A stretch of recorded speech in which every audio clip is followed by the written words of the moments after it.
한 해를 보내고 또 다른 새해를 맞이하는 송년주일을 맞이해서 달라진 시대와 우리의 일, 달라진 세대와 우리의 신앙, 이런 말씀으로 말씀을 드리겠습니다. 먼 길을 나선 나그네가 있었습니다. 강을 건너고 산을 건너고 힘든 산허리를 돌아서 고개마루 정상에 서서 또다시 지나온 길을 문득 들여다보는 그러한 시점입니다. 2023년 한 해를 결산하고 또다시 2024년 새해를 준비하는 시간입니다. 지난 수요일 27일 아침이었습니다. 평상시와는 다르게 나이가 먹다 보니까 설교를 매일같이 일찍 준비해서 월요일이면 거의 설교가 다 준비되는데 이번 주간 따라서 좀 힘들었습니다. 그래서 무슨 설교를 해야 되냐고 끙끙대다가 마침 수요일 날 아침 27일 아침에 보니까 26일과 같이 반복되는 이상한 단어가 나와서 제가 눈여겨 쳐다보기 시작했습니다. 이런 내용입니다. 먼저 전날 26일 화요일 날 아침 신문에 보면은 홍혜진이라는 여기자가 쓴 글입니다.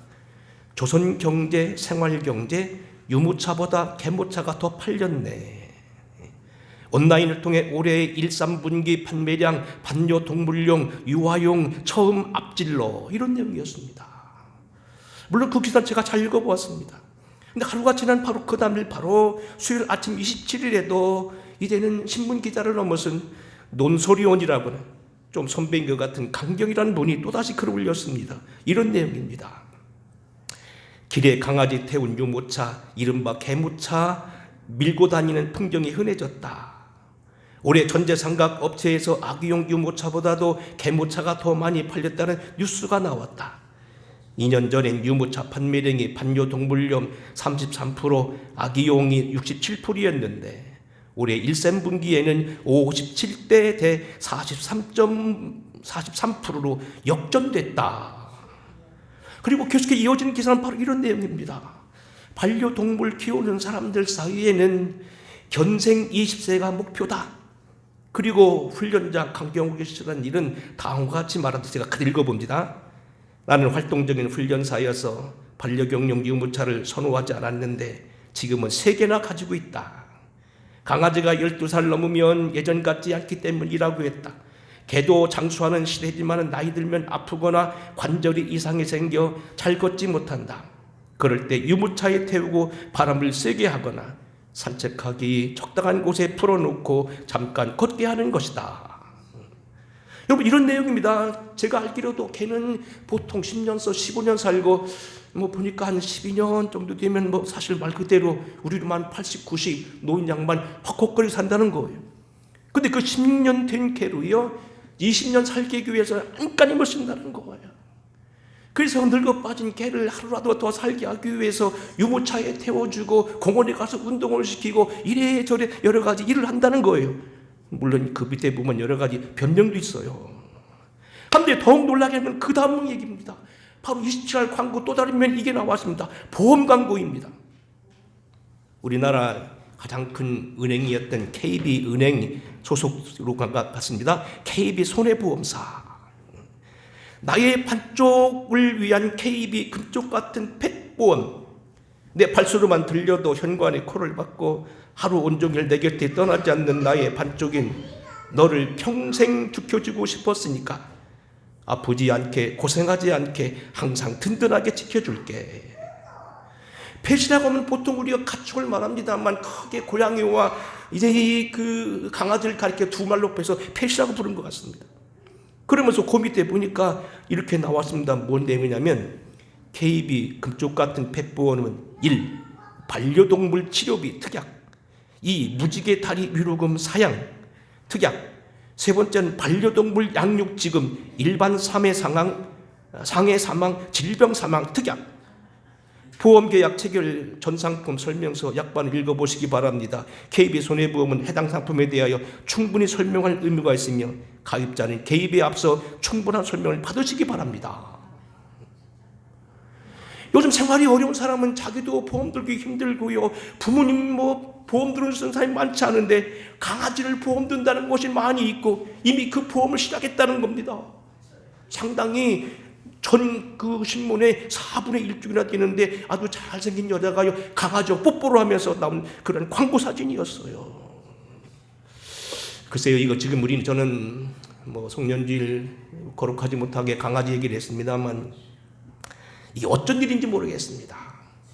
이제는 우리가 자신의 건강이나 그것보다도 애완동물 신경 쓸 만큼 부자가 되었다 해서 좋아해야 될 것인지, 아니면 이런 일을 보고 어쩐 일인가 고민을 해야 될 것인지, 하나는 결혼은 안 하고 아기는 하나 낳고 말든지 아예 안 낳고 나라 장래 미루 일래 어찌 되건 말건 나 편하면 그만이다. 나 귀찮고 아이 키우고 싫고 복잡하게 하기 싫다. 오늘 이런 것이 아니라는 겁니다. 귀찮은 거 싫다. 나는 자유자로 남기 싶다. 남고 싶다. 이웃도 어른도 부모도 하나님도 나라도 없다. 이런 거 아니냐는 겁니다. 물론 거기 그렇게만 볼 건 아니고요. 이 신문 기자는 이것을 자랑하는 게 아니고 언젠가 다시 유모차가 많아지고 견공들을 위한 유모차보다 많아지는 날이 오기를 바란다, 그렇게 쓰고 썼습니다만 결론입니다. 무언가 지금 달라지고 있다는 겁니다. 우리가 그동안 여기 계신 어른들처럼 80평생, 90평생, 길게 70평생을 살아오면서 경험했던 것과는 지금 다른 시대가 우리 앞에 시작되고 있고 지금 펼쳐지고 있고, 그 시대가 우리를 지금 경험하고 살고 있고, 이미 그 시대에 우리가 지금 발을 딛고 있다는 이야기입니다.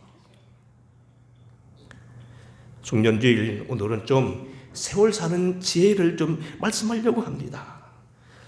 우리는 며칠 주에 강림절 주간에 12월 첫 주로 기억합니다만 이 시대의 시대적인 특징을 들었습니다. 복잡한 것보다는 간단한 스마트한 시대이고요. 자기를 연결하고 있는 네트워크 은근히 드러내기를 원하고요. 즉흥적인 것을 좋아하고요. 그 다음에 또 철학이나 고상한 것 말고 당장 위로받는 걸 좋아하고요. 남녀가 서로 구분 없는 퓨전 혼동된 걸 좋아하고요. 그럭저럭 살아가는 걸 원한다는 시대 우리 공부했습니다만 이제는 이런 것들이 현실로 다가왔다는 거예요. 문제는 오늘 여기 이런 겁니다. 성경에는 이러한 우리가 탁재해야 될 시대의 양상을 얘기하고 하는 건 없다는 겁니다. 성경은 우리가 알기로 인간 사는 것을 모든 걸 다 총론하고 우리가 살아서부터 죽어서까지 심지어 사후세대까지 책임지어 지고 인류의 전말부터 시작해서 미래의 모든 걸 규정하는 것이 성경이라고 말하고 그 시대마다 살아가는 것을 하나님이 말씀해 주셨다면 오늘 우리가 탁하고 있는 이 시대를 말하고 있는 건 없다는 겁니다. 다행히 순교를 눈앞에 두고 있는 사도 바울이 이야기를 잘 말해주고 있다는 겁니다. 그 본문이 바로 오늘 본문입니다. 사도 바울이 시대를 살아가면서 순교를 눈앞에 두고 소위 성령의 감동을 되어서 마지막 시대에 대해서 예언하면서 그 시대에 대할 모습을 얘기하면서 어떻게 살아갈 것인가. 물론 사도 바울은 그 시대가 지금처럼 2000년이나 지난 긴 시대가 되리라고는 생각하지 않았겠습니다만 오늘 우리에게 해당되는 이 시대를 뭐라고 예언했는가. 몇 가지 한없는 얘기가 되겠지만 우리가 제한적인 범위에서 종합적으로 보겠습니다. 첫째로 오늘 우리는 여기서 이 모든 것을 보면서 우리가 결론 내린 거 보면 이 모든 인간이 달라지는 모습을 이미 하나님의 말씀이 말하고 있다는 겁니다. 우선 오늘 본문을 한번 읽어보겠습니다. 다시 읽어봅니다.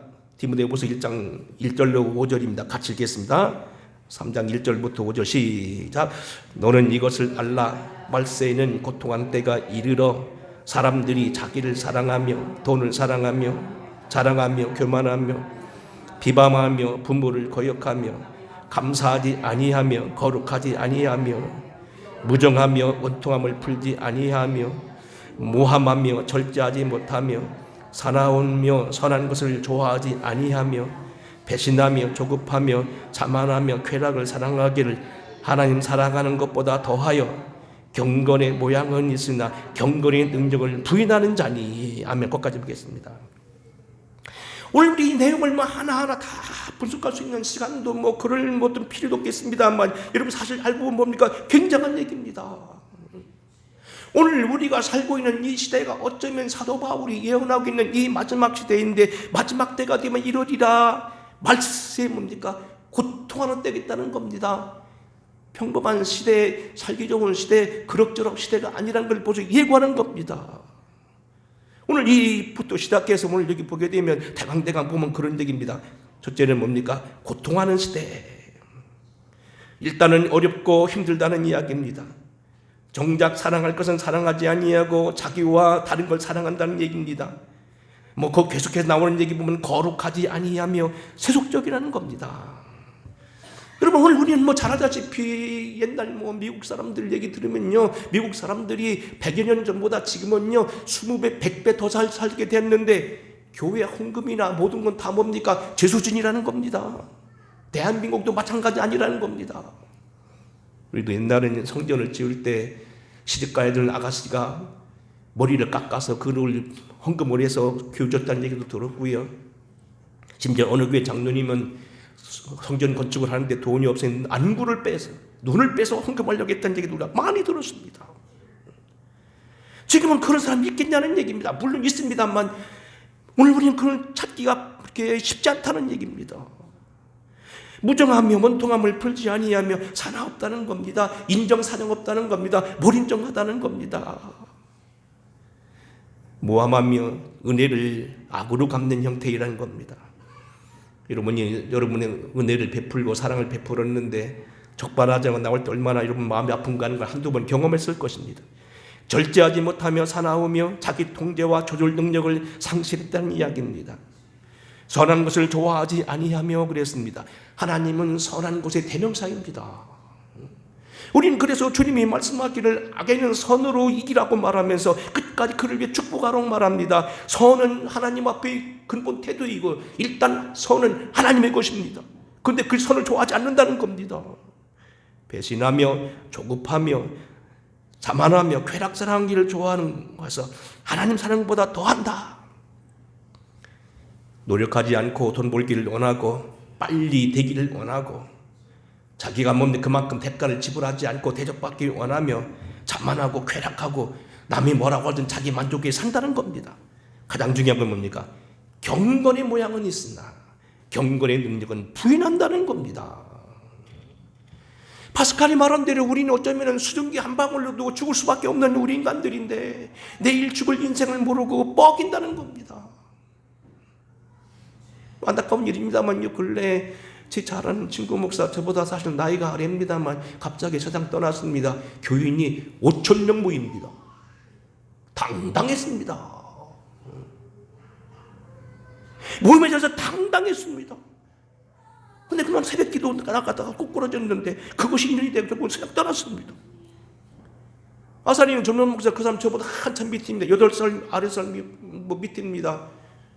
과거 한때는 인권운동도 하고 감옥에도 가고 열심히 나름대로 농촌운동에 살았던 사람입니다. 마침 그의 어머니가 제가 첫 번째 담임하던 산골교회 출신이었기 때문에 저에게는 깍듯했습니다만 무서운 것이 없는 사람이었습니다. 최근에 안타깝게도 스스로 운명을 달리했다는 얘기를, 극단 선택을 했다는 얘기를 제가 들었습니다. 시대가 여러분 달라지고 있다는 겁니다. 정말 내일 일을 하지 못하고 아무것도 아닌 인생을 살아가면서 무엇이 그렇게 자랑할 것이 많은지, 그렇게 자만할 것이 많은지, 하나님 앞에 뻣뻣하며 예배드리지 아니하고 감사치 아니하고 하나님을 의지하지 않고 하나님을 인정하지 않고도 살 수 있다고 자신한다는 겁니다. 그게 극단의 치등 시대가 바로 말세라는 겁니다. 물론 바울은 이 고통의 시대를 지적하는 것만 끝나지 않고 비법까지 알려줍니다. 우리가 후반부 읽었던 12절 이하의 말씀입니다. 무릇 그리스도 예수 안에서 경건에 살고자 하는 자는 박해를 받으리라. 일단 경건하게 살라는 겁니다. 그러나 너는 배우고 확신한 일에 거하라. 너는 누구에서 배우는지를 알며 네가 어려서부터 성경을 알았나니 곧 성경은 너로 하여금 그리스도 예수 안에 있는 지혜로 말미암아 구원에 이른 지혜를 얻게 하고 또 너로 하여금 의로 교육하게 능력하고 하나님의 감동 얻은 것으로 교훈과 책망과 바르게 함과 의로 교육에 넉넉하니 이는 하나님의 사람으로 하여금 온전케 하려 하고 하나님의 일을 행할 능력을 갖추게 하려 합니다. 하나님 말씀 의지하고 하나님 말씀대로 살아가면서 그 은혜를 받고 성경이 가르쳐준 대로 살아가는 겁니다. 더 깊이 나가는 겁니까? 성령으로 무장하라는 겁니다. 하여튼 문제는 오늘 여기 방법론이야 그동안 우리가 계속 공부해왔고 앞으로도 할 것입니다만 한번 생각해 보시겠습니다. 사도 바울이 낸 게 아닙니다. 주님이 벌써 말씀하셨다는 겁니다. 우리 성경에는 소위 말하자면 소묵시록이라 해서 뭐 전문적인 묵시록은 요한계시록입니다만 오늘 이 디모데후서 3장 6절 이하의 말씀을 비롯해서 성경에는 소묵시록, 마지막 세상에 되어갈 일거를 조금씩 이해하는 것이 많이 있습니다. 구역 성경에도 스가랴서 같은 경우도 많고 에스겔서 같은 데 많이 있습니다만 가장 중요한 건 마태복음 24장입니다. 세상 마지막에 어떤 일이 있겠냐고 묻는 제자들에게 주신 하나님의 말씀은 길게 마태복음 24장에 나와 있고요. 거기에 대처하는 방법은 25장 세 가지 비유로 말하고 있는 건 너무나 잘 알 겁니다. 열처녀 비유, 기름을 예비한 사람, 내적인 성령 충만을 말합니다. 달란트 비유, 열심히 충성한 사람, 양과 염소의 비유, 이웃을 돌보고 사랑한 사람. 여하튼 문제는 뭡니까? 24장에 나온 말세에 대한 예언입니다.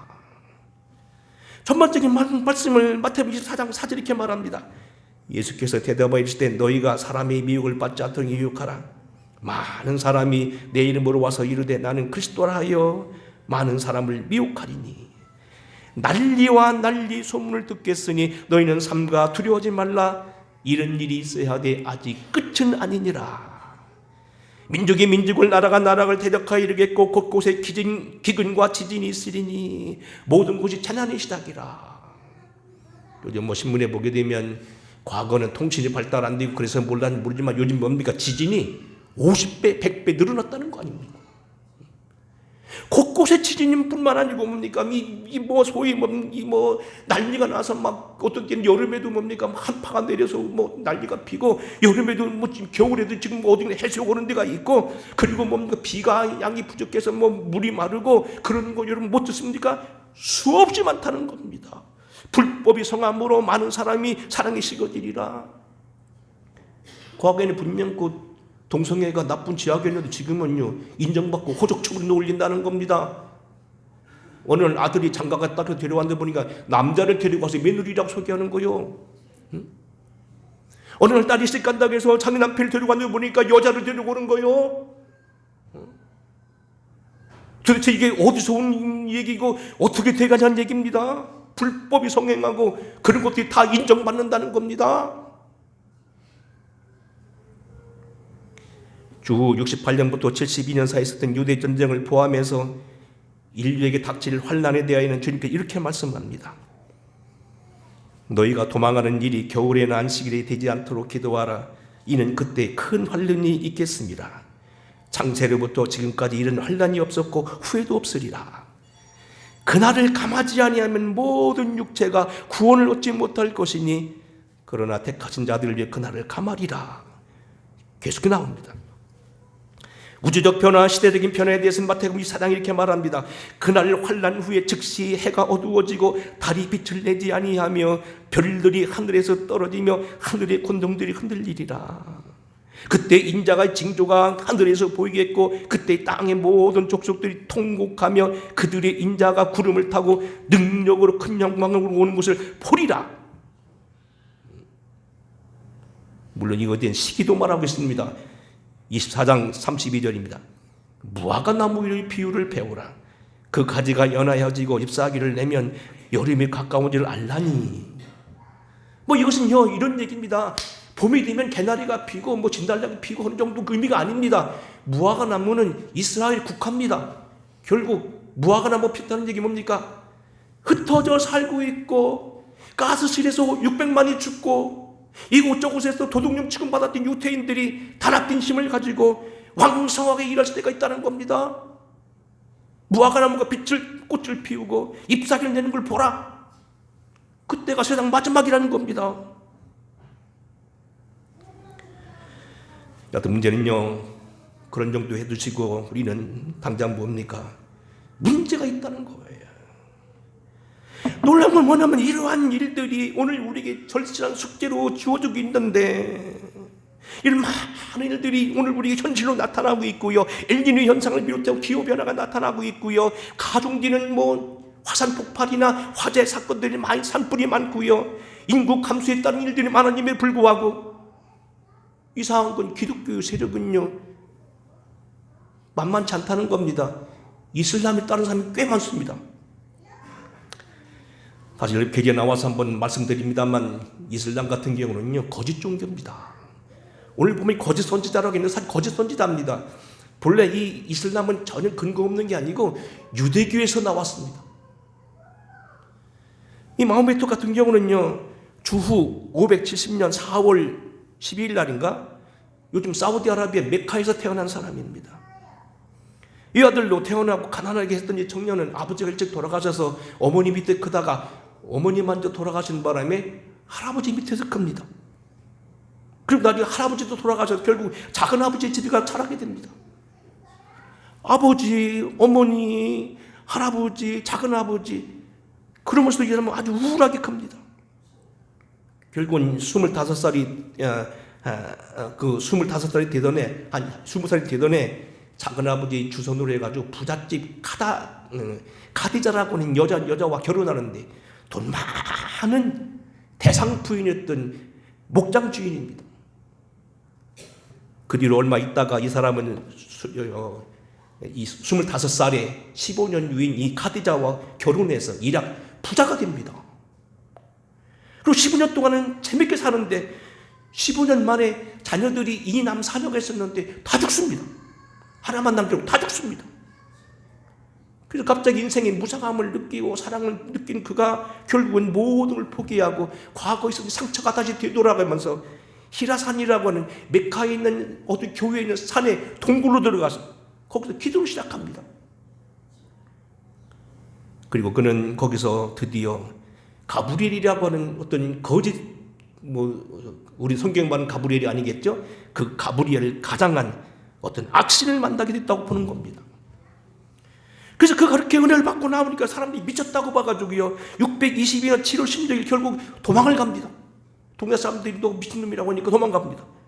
그런데 2년 만에 이 사람이 미드나로 도망갔다가 군대를 형성하고 와가지고요 자기보다도 군대가 더 많은 이스라엘 군대를 격파하고요 거기 스스로 뭡니까? 다시 말해 교주의 왕이 됩니다. 그리고 그는 결국 2년 만에 편안하게 일단 세상을 떠납니다. 그게 바로 이슬람입니다. 근데 문제는 뭡니까? 이슬람은 뭐가 문제가 되냐면요 마누라가 공식적으로 9명이었습니다. 그 뒤로 2년 만에요 9명을 마누라를 받고 그 중엔 9살짜리 여자아이도 있다는 겁니다. 이 사우디아라비아에서 오래 살았던 김수학 장로님에 의하면 17명의 아내가 있었다는 겁니다. 근데 뭐가 문제입니까?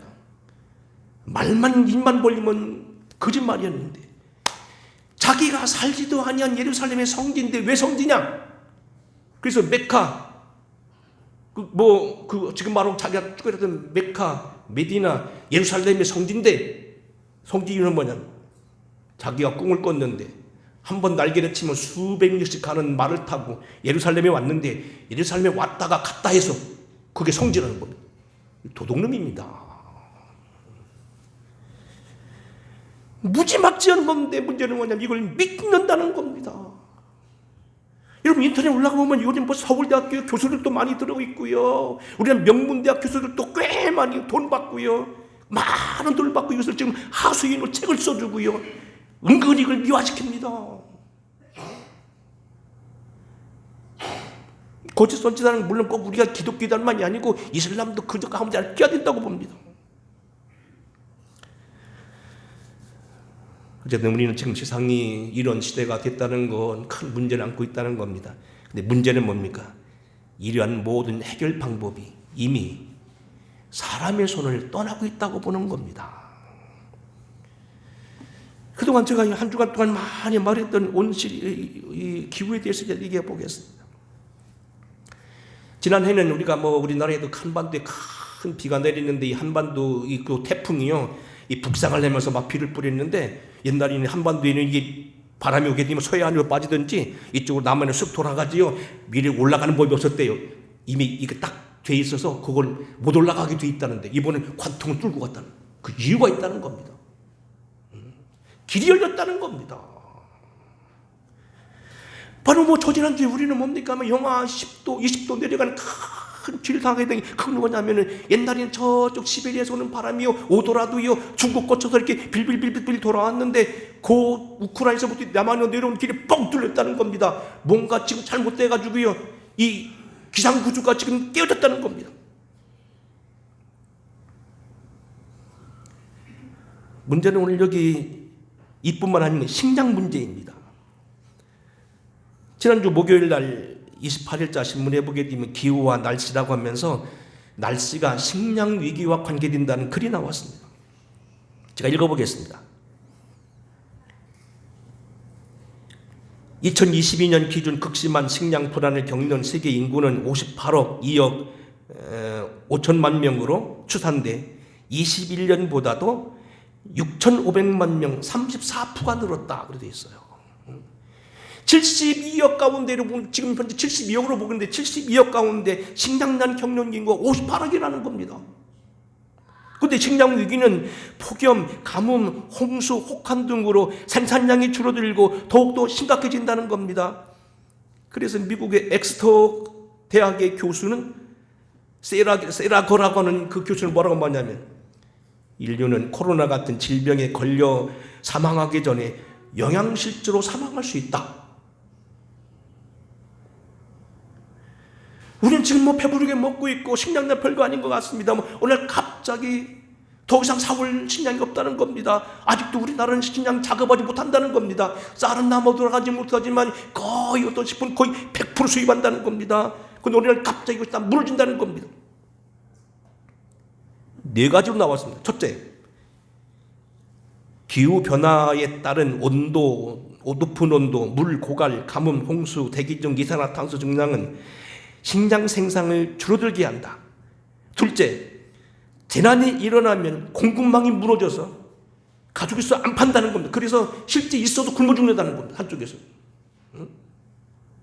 셋째, 대기 중 이산화탄소가 높아지면 너무 많은 이산화탄소가 갖게 되어서 많은 농작물이 단백질 같은 걸 이산화탄소가 많으면 단백질이 없어진다는 겁니다. 농작물이 생겨도 사과가 맛이 없고 쌀이 양분이 없어진다는 겁니다. 넷째, 기후변화로 벌어지는 식량이 많다. 심한 가뭄이 들이면 이것을 창고다 저장하게 되는데 창고다 저장 곰팡이 생기고 해충이 많아져서 있어도 못 먹는 경우가 많다는 겁니다. 자세한 건 전문가가 아니니까 길지만 여대로 하겠습니다. 안타까운 건 뭐냐면 이러한 사태가 오늘 여기 많이 벌어지고 있고 이것이 계속하여 가속화되고 있는데 지금은 어떻게 하겠느냐. 하나님을 잃어버린 백성들이 여기에 신경 쓰지 못하고 다른 것에 관심 두고 있다는 겁니다. 배반하고 죽이며 조급하며 쾌락사랑하며 경건의 모양은 있으나 그랬어요.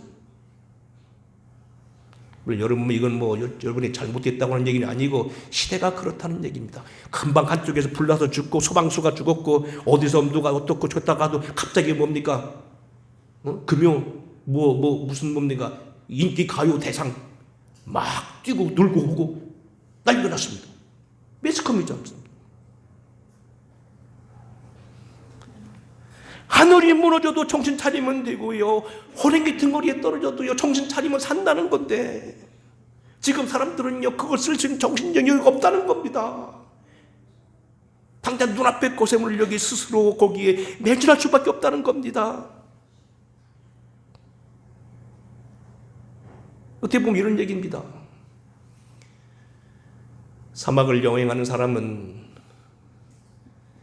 밤에 잘 때 저쪽은 산이 있었고 이쪽은 뭐 있었는데 형모는 언덕이 있었다는 걸 아직 믿으면 안 된다면 왜? 밤에 자고 나면 다 바뀐다는 거. 그래서 사막에서 살아남으려면 나침판이 있어야 되고 지도가 있어야 된다는 겁니다. 어제 봤던 산이 그렇다고 따라가면 안 된다는 겁니다. 아침에 일어나면 산이 바뀐다는 겁니다. 인간 살아가는 것도 마찬가지인데 인간이 어떻게 살아가야 되느냐?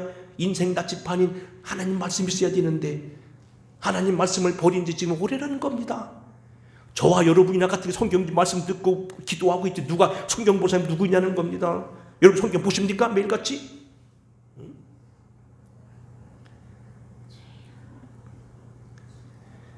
이미 세계 모든 사상계를 이끌어왔던 고대 철학계였던 소크라테스, 플라톤, 아리스토텔레스의 이런 철학을 뭐 때로는 뭐 기현상을 택을 또 사기도 한다고 합니다만 이거 제대로 믿는 사람 없습니다 지금. 할아버지 때문에 존경하다는 시는 이미 지나갔습니다. 제가 몇 번 말씀하잖아요. 엘리베이터 하에서 아이들 한 서너 명 만나서 혼자 있는 것도 아니고요. 여학생 쪽 한 4학년쯤 되는 예쁜 아이들이 있걸 내가 물어봤어요. 얘들아 몇 층에 사니? 왜 그러세요? 아니 예뻐서 그렇다 그랬더니 별꼴이네. 그때 제가 여기 오기 전 그때 70살이 훨씬 그때 60살 훨씬 넘었을 때입니다. 제가 무슨 스포츠 복장 한 것도 아니고 뭐 깡패처 웃는 것도 아니고 정장하고 교회에서 나올 때요 넥타이 매고서 가방 들고 점잖게 차를 입은 사람입니다. 왜 그러세요? 뭐 때문에 그러세요? 별꼴이야. 응?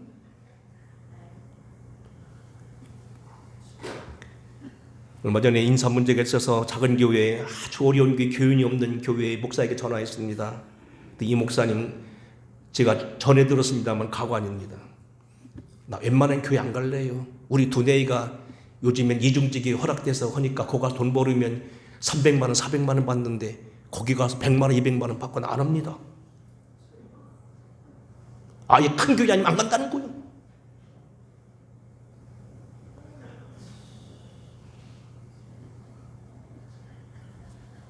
배신하며 조급하며 자만하며 쾌락스러운 길 하나님 사랑보다 더하며 경건의 모양은 있으나 능력을 부인하는 자니 이미 하나님을 따라가다가요 지쳤는지 지금 하나님을 배반하고 있습니다. 절망주에 빠졌습니다. 그럼 어떻게 해야 되느냐? 이제 마감할 시간입니다만 이렇게 봅니다. 특단의 조치가 필요합니다. 5절입니다. 경건의 모양은 있으나 경건의 능력은 부인하는 자니 이 같은 자들에게서 내가 돌아서라. 일단 돌아서야 됩니다. 응? 그리고 어떻게 합니까? 오늘 12절 말씀대로 성경으로 돌아가야 되며 경건으로 돌아가야 되며 하나님 백성으로 돌아가야 됩니다. 그래서 앞으로 아마 내년 초에는 한 10여 주 동안 오늘 이제 지나면 이 프랭카드 바꿉니다. 지금 제작에 놨는데 오늘까지 걸어놓고 내일 오늘 송구역식 때는 이 프랭카드 바뀝니다만 하나님의 백성으로 살아가야 됩니다. 지난주에 요즘 뜨고 있는 한 젊은 정치인이 유명한 얘기를 했더라고요. 자기가 한 얘기 아니고 중국의 유명한 문학가 누신이라고 하는 사람의 책에서 인용한 글이라고 하더라고요. 우리는 우리 일을 하고 대통령은 대통령 일을 하면 된다.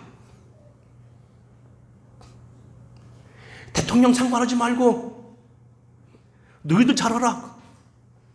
우리는 우리 일을 하면 된다. 대통령대로 외우고 다니면서 이 사람들을 만나가면서 국회 뚫어놓고 돈 벌고 그 몇백억 쓴다고 야단하지 말고 사실 뭐 주들 뭐 가져가는 돈은 1년에 몇 차례인데 그 대통령 나가서 한 5, 600 쓰는 거 그거 더구나 정치인들 만나가 자꾸 뚫어가는 게 뭐가 잘못입니까? 그거 붙잡고 늘어지는 모양이에요 이놈들이. 응? 아 대통령이 그만 돈도 안 써요? 영국 왕 만나면 돈 그냥 갑니까? 비행기 타고 가야 되고 그 돈 썼다고 뭐라고 하는 거예요 이놈들이. 대통령이 뭐 집안만 지키면 되는 겁니까? 미국 대통령도 만나고 일본도 만나고 나중엔 중국도 만나고 자꾸 만나가지고 싸움 맞고 경제 키워가야 되지. 젊은 놈들은 650억 썼다고 그게 돈입니까? 빌어먹을 놈들이요. 우리는 우리 일을 하고 대통령은 대통령 일을 한다. 우리가 해야 될 일이 있다는 겁니다. 세상은 발칵 뒤집어지고 세상은 정치를 차리지 못하지만 우리는 우리가 스스로 서고 기도해야 되고 믿음으로 살아가야 된다는 겁니다. 그 세상을 바로 잡아야 된다는 겁니다. 하나님의 백성을 산다는 것은 하나님의 백성답게 사는 겁니다. 아닌 것이 있습니다. 하나님의 백성은 자기 기준으로 사는 것이 아닙니다. 자기 방법으로 사는 것이 아닙니다. 자기 수단으로 살아가는 게 아닙니다. 자기 꾀나 지혜가 아닙니다. 하나님 주신 방법, 하나님 주시는 수단, 하나님 주신 능력, 하나님이 주신 지혜, 그리고 하나님의 사람들은 이것들은 피하고 의와 경건과 믿음과 사랑과 인내를 온유를 따르며 전심전력해야 된다는 겁니다. 버릴 것이 있고 따를 것이 있다는 겁니다. 하나님이 주신 지혜, 목표, 인생 좌표 삼고 주신 사명에 위해서 최선을 다하되 경건하게 세상 살아가는 방법이 아니라 하나님 백성 살아갈 방법을 가지고 살아간다는 겁니다. 송년주일입니다. 이제 오늘 여기 우리는 이와 같은 얘기를 또다시 말할 수밖에 없을 것입니다. 힘으로도 능으로도 되지 아니하는 것 오직 나의 영으로 되느니라. 시대가 달라지고 있습니다. 너무 편하고 있습니다. 아니 세상에 개를 보험 들어줄 시대가 왔다고. 여러분 가운데 젊은이들 혹시 부모들 보험 들었습니까? 보험 들어드렸어요? 저기 우리 효자 김성렬 집사님은 100번 들었겠지. 강아지를 위해서 보험 든다고? 드려야지요. 그러나 달라진 시대에 살고 있어요. 주여 오늘 우리에게 다가오는 이 시간은 하나님의 말씀 살게 하여 주시옵소서. 하나님 백성 살게 하여 주시옵소서. 저와 여러분의 기도가 되기를 주의 이름으로 축원합니다. 고마우신 아버지, 우리는 지금 달라진 시대를 살고 있습니다. 너무도 달라진 시대, 너무도 변화된 시대를 살고 있습니다. 우리에게 다시 하나님의 백성을 살 용기와 담대함과 지혜와 희망을 주시옵소서. 예수님 거룩하신 이름으로 간절히 축복하고 기도하옵나이다. 아멘. 찬송 515장입니다.